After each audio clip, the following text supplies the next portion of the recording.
LA,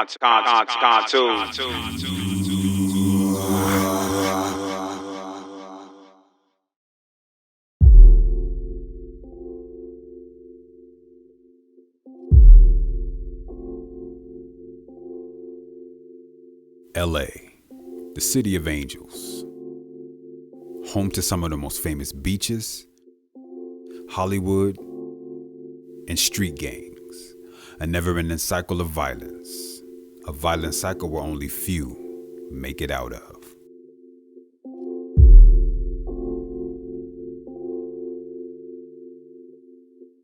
I was raised and I grew up in Watts, 113 Watts, which was probably the Hacienda Village project, which was probably one of the most ghettoest places that I ever seen. My mom would take over us throughout the week, and my dad would take over us throughout the weekend.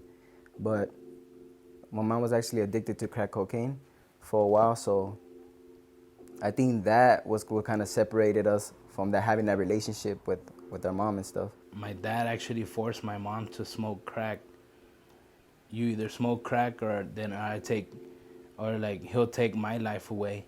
And so that's what led my mom to start doing drugs, and it just became a habit. With mom not around and father not there, Hugo and Carlos turned to the streets for guidance.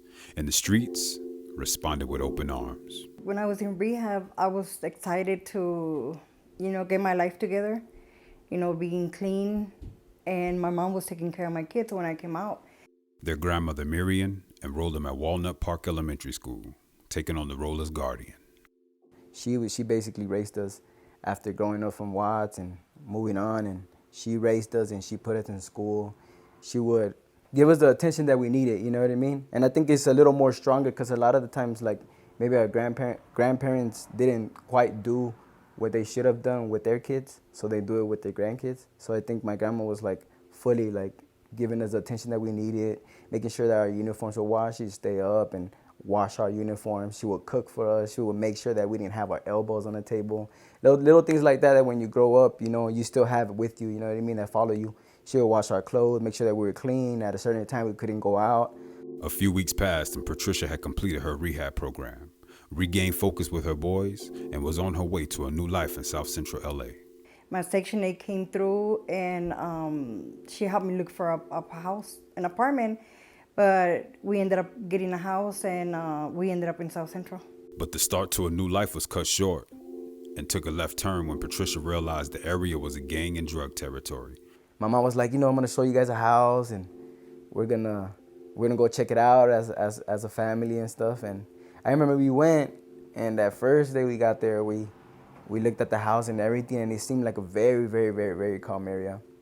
I was excited because I was, gonna live a normal life with my kids. We're all excited, we're moving in the house, and I think then that's when it all started. That's when it really all started.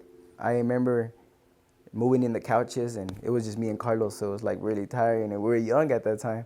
So we were trying to catch a break, you know what I mean, trying to catch a break, and literally, not even 5 minutes later, I see this guy running across the street. He just runs, and he grabs me for air, and he's leaning on the fence, and he's just trying to breathe.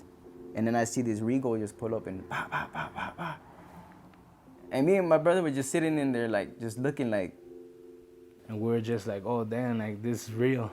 Right at that moment, this place that we had seen that one day was very calm compared to this day that we're actually moving in. And we see this guy actually get shot in front of us, and we're after that, I started using drugs again.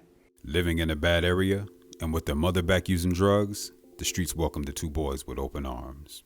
And we started to hang around the block, and I actually remember me going out and meeting some of the people that lived around the area, which is a lot of people our age, a lot of older people 15, 16.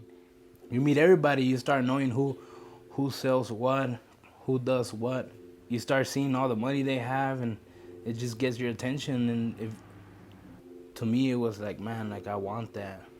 It was just me and Carlos, and we wouldn't even go to school, you know what I mean? We were nah, we didn't have to go, because my mom was in the room, in her own room, locked up and using drugs. And I remember getting up, and we would just be nah, we're not going to school today. I was always in my room, and They will always leave. Every time we got home, like my mom was just high, so we didn't really get to have that relationship to where I could come home from school and just be like, Mom, like there's this girl that I like, and like get some feedback, you know, some tips or something. Once the family was settled in and knew the area, Hugo would be sent to the local store regularly by his mother, but with limited money. Whenever she wasn't doing drugs, she was like real mean, you know what I mean? Real one of those, like, I ain't got the drugs, so yeah, I'm hungry now, and let's get something to eat, you know what I mean? But we didn't have the money too, so she used to give me like 200 pennies, and the tortillas were not $2, you know what I mean? Tortillas were like $4, you know what I mean? So I had to go to the store, you know what I mean, with 200 pennies, you know what I mean? And go up to the counter and be like, can I get some tortillas, you know what I mean? And find a way to bring them back, because I couldn't come back home unless I had the tortillas, you know what I mean? But on one of those trips, Hugo would be faced with someone who would take his life into yet another bad turn. There used to be this one dude like hanging outside all the time. This one dude, man, scary looking, real intimidating looking, and he would always ask me. And at this time I was like 12 years old, and he would always ask me like, "Yo, you want to make some money or what?" And I was like, I was scared. Honestly, I was like scared. So I would ignore him, you know what I mean? Because I didn't know what was he talking about. I don't know what he was talking about when he meant make money, you know what I mean? And I didn't know who this guy was or what he was trying to say with that. So I would just go back home, you know, with the tortillas, get to the house. And eventually it kept happening a lot when I kept going to that store. And I remember going again and again, and I would always see that guy, and he would always tell me, "Yo, whenever you want to make some money, let me know." I remember one time he told me, "Yo, you want to make some money, man? Come here." Like he stopped asking me after a while, and he told me, "Come here, man. Let me take you in the store." And he took me in his car, and he was like, "Where do you live at?" And I was like, "Man, I live down the street." He spoke to my mom, and he said, "Yo, man, I'm gonna have your son doing some boxes at my store. Don't worry about him. You know, I'm gonna help you guys make some money. You know, he's telling me that you guys really can't afford stuff like this, and I really want to help him out. You know what I mean?" I remember my mom was like, yeah, go ahead. You know, my mom probably didn't know anything about that either. And she was just like, all right, you know what I mean? If you're going to help my son out, he's going to help us out, you know, go ahead. And we took off. And I remember he was going a different direction in the store, you know what I mean? So I was like, this dude said we were going to go build some boxes at his house. He's going to pay me like $25. And we're not even headed to the store, you know what I mean? So I remember him hitting the freeway, and I'm just like, I'm not asking him nothing because this guy looks like creepy as hell, you know what I mean? After we got something to eat, I see him pull up in front of these apartments, and I'm just sitting there like, damn, what is he gonna do? And then he's just like, just wait right here. And I see him grab this little big package, and I remember him putting it in one of the mailboxes and opening one of the other mailboxes, and all the money was there. And I just like, as I'm sitting, I'm trying to fully grasp what's going on, you know? And then at that moment, I knew too, I was like, damn, man, this is not even something that I was imagining. Like, this is some stuff that I got myself into now, you know what I mean? Just by saying yes.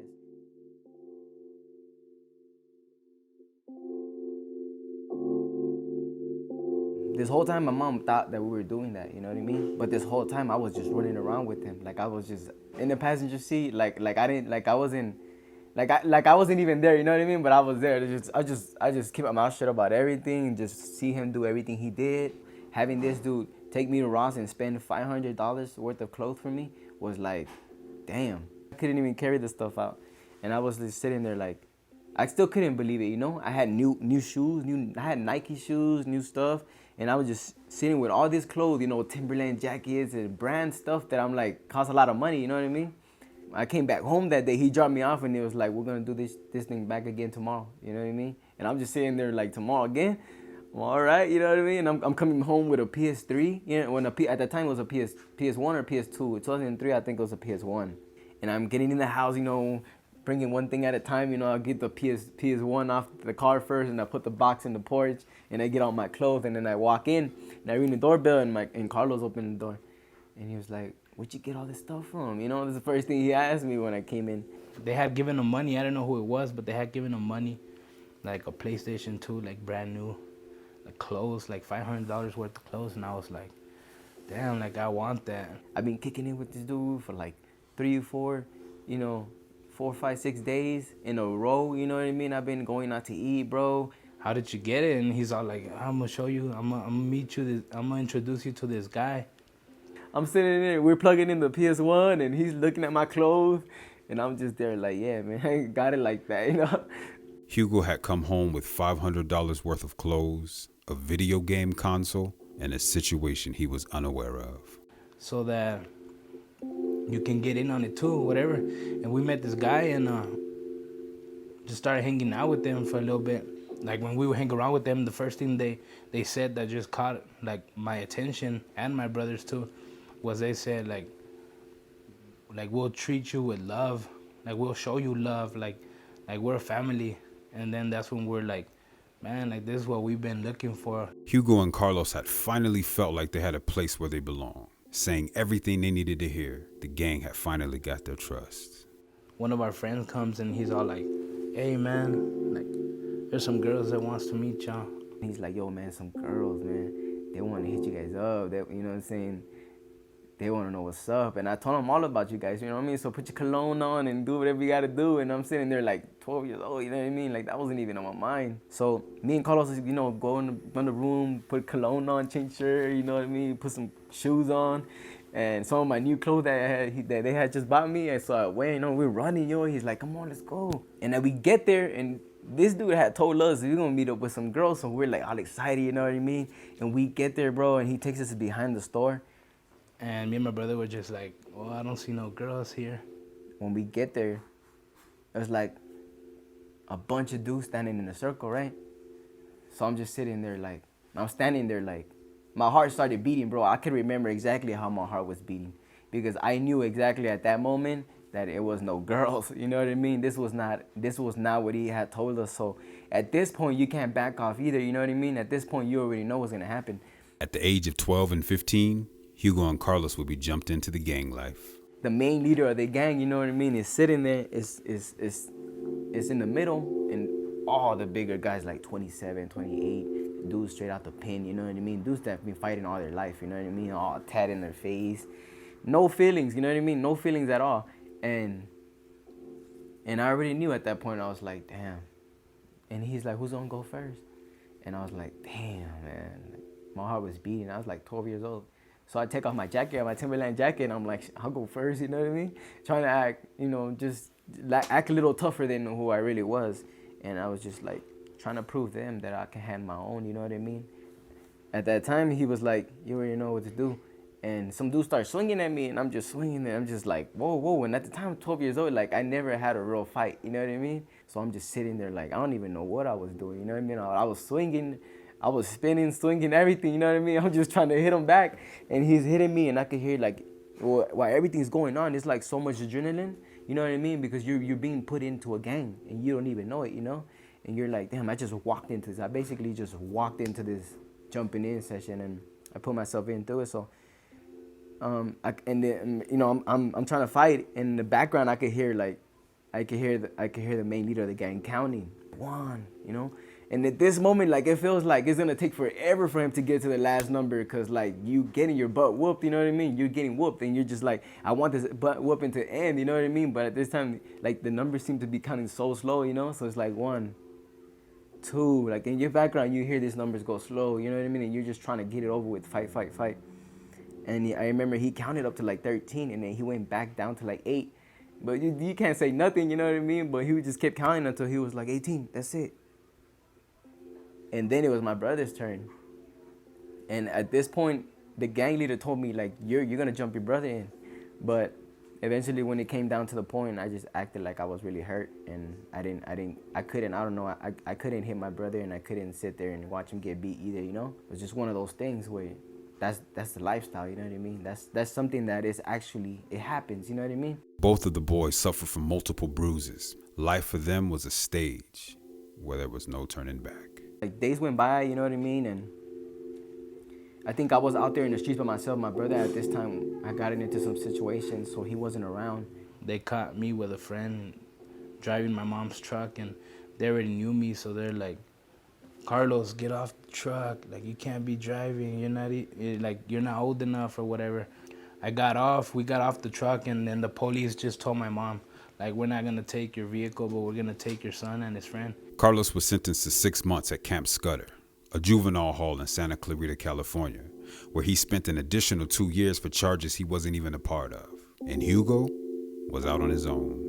It was like the 5th of May, you know what I mean? At this time, we had shootouts going out. Like in 2003 or 2004 in Los Angeles, it was real bad. It was real bad. Like this was a time where gangs were in their prime, you know what I mean? Like hardcore. Like even if you were Mexican and the other dude was Mexican, but you were rivals, you would gun them down, you know what I mean? It was at the time when police were hot. It was at the time when police were getting killed by gangs. So the police were angry at gangsters, so they'll pick you up and put you in the car and go drop you off in another neighborhood, you know what I mean, so you could get beat up. So it was at the time where it was bad. And with gangs at their prime, violence was at a boiling point, and Hugo would be caught right in the middle of it. It was like 3 o'clock in the day. I did not expect this at all. I had just left the main leader's house, so I walked to the block, and that whole day just felt weird, you know what I mean? So I get to the block, and I get there to the neighborhood, and like around 3 o'clock, I didn't even expect it. I just felt it. It's like, boom, you know? I got shot one, boom, and then the other one too. But that first one had shocked me so bad that I couldn't move, because in my head, exactly while I was getting shot, the first thing that came to my mind was like, damn, I said, like, I'm never gonna get shot. I said that, you know what I mean, in my mind. On May 5th, Hugo was shot 4 times by a rival gang member, and news around the neighborhood would quickly spread. Somebody ran from across the street and jumped on top of me and tried to save me, you know what I mean? And he got shot twice. And at this time, I'm like looking at him, like I'm on the floor just looking at him. And he just gives me the look like, man, I'm sorry. Like he just gives me the look like I let you down, you know what I mean? Like you shouldn't have gotten shot, like this is my fault. Hugo got shot. And that's when I ran. We were in 81st and we ran to 82nd. They were like, don't move, Hugo, you know what I mean? You can't move, the bullets will travel if you move. And I could hear the paramedics, you know what I mean? They get there, they strip me down, they cut me like with scissors, everything, my shoes too. Now I understand everything, but there at that moment, I was just really trying to go to sleep. Like the only thought in my mind was to go to sleep. Like that felt like it was gonna be the best sleep ever, like honestly. The only thing I saw was the ambulance. I didn't look for Hugo. I went straight to the ambulance and I opened it. And I could hear this crazy like lady just yelling, you know what I mean? And I knew that was my mom. Like I lift my head up and I saw my mom and my head just fell back. Like I had no strength in my neck and it just boom.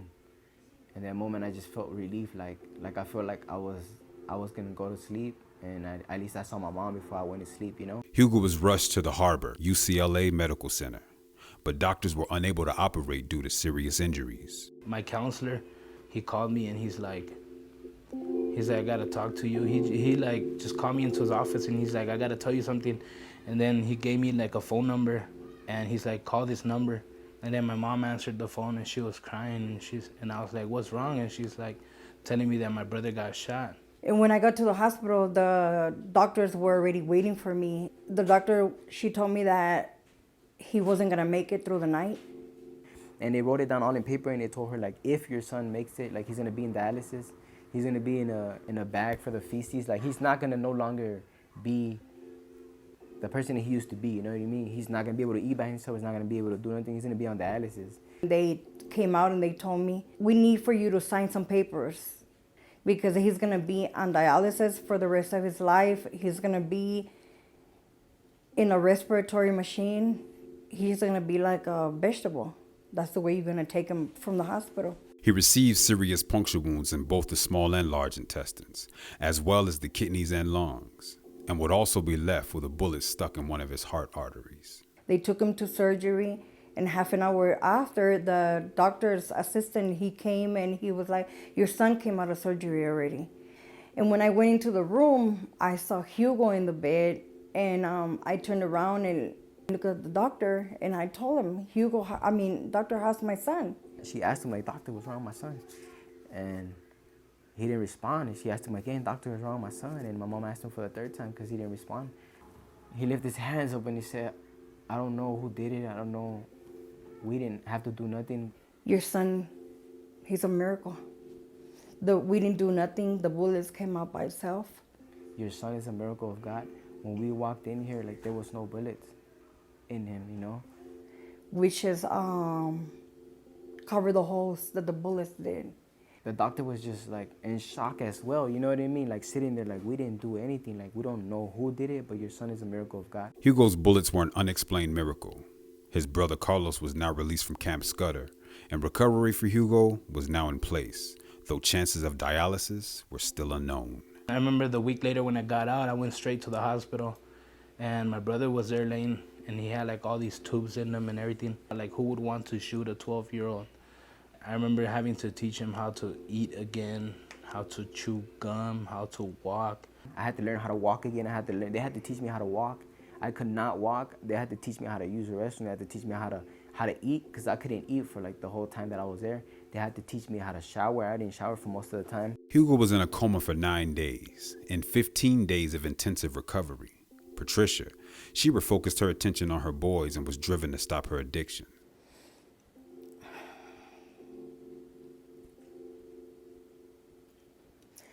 To be honest, I don't know what to. I thought he was gonna die. He had a feeding tube through the nose, and they would take him to drain his fluid out of the lungs. And they would ask him, Hugo, how old are you? He would say 5. I'm 5, and he actually was 12. He was big. He was, all swollen from the bullets. He's a miracle, and for him to be alive.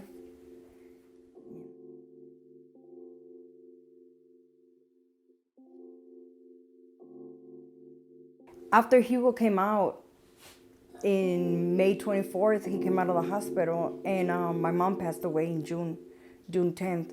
So it was hard for me, and I ended up using drugs again. Their plans were cut short soon after the tragedy, and Patricia fell back to the drugs once again. It seemed like they couldn't escape the cycle, forced to stay for another year, leaving them homeless for 5 months and eating out of trash cans. It was hard until one day that somebody put a gun to my head, and I managed to escape. And that's when I told them, this is enough. That's enough, One of these days they're gonna kill us. A gun to Patricia's head was all it took. She built the strength to take her kids and move away one last time. But while living in a motel, Patricia reunited with Rachel, an old lost friend. She told me, well, pack all your stuff that you have in the motel and you're coming with me. The small family moved to El Paso, Texas, in the early summer of 2006, where they began to get involved in the community, find God, and where the brothers found their interest in music. In El Paso, we actually started going to church. We actually started getting involved, and I wanted to know about God, because I felt that God had a major part in my life and always had a major part in my life, Like he loves us as the way we are, and I take it very personal, because like how can somebody survive getting shot 4 times, you know what I mean? Like, I know somebody who got shot 1 time and they were dead, and they got shot in the leg.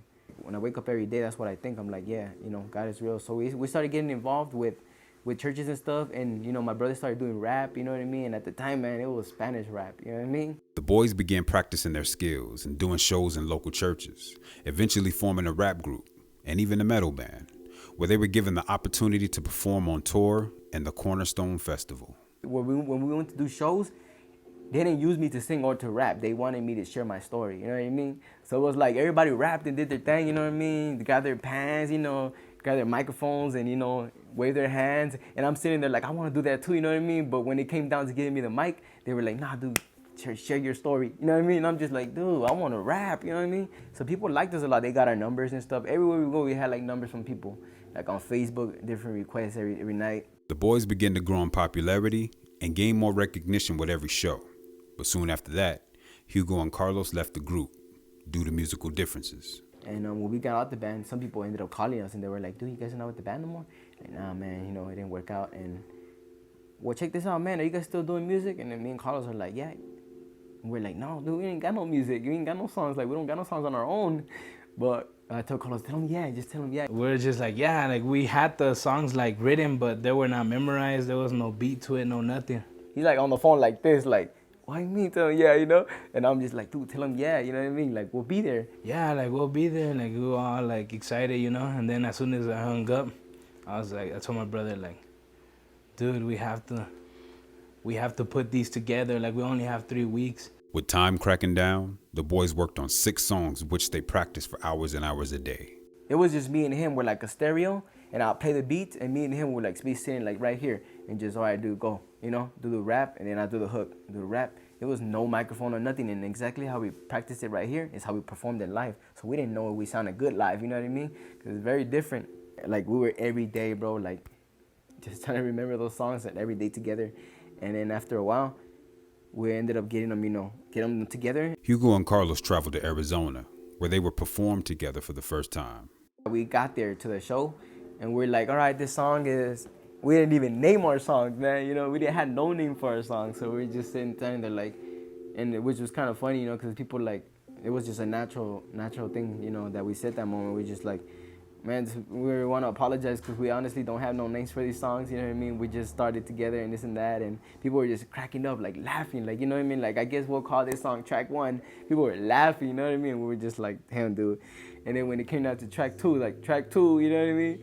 So it was just a crazy experience. Since then, the boys have moved to Las Cruces, New Mexico, where they continue writing and sharing their story. Not only do I have the pleasure of knowing them personally, but I've seen them grow and kind of find themselves in the industry and a career.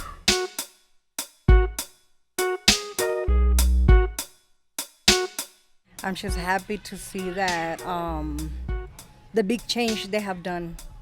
You know, it's amazing to see.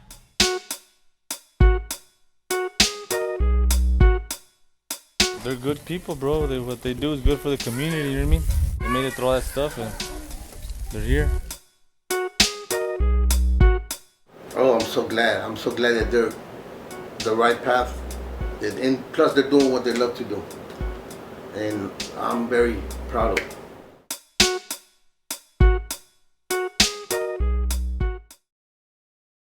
I'm not gonna tell you that it's been smooth, you know, but it's way better. You know, we wake up, we have food, you know, and we don't have to be selling nothing. I wake up and I know my TV is there, you know, the pair of shoes that they have bought.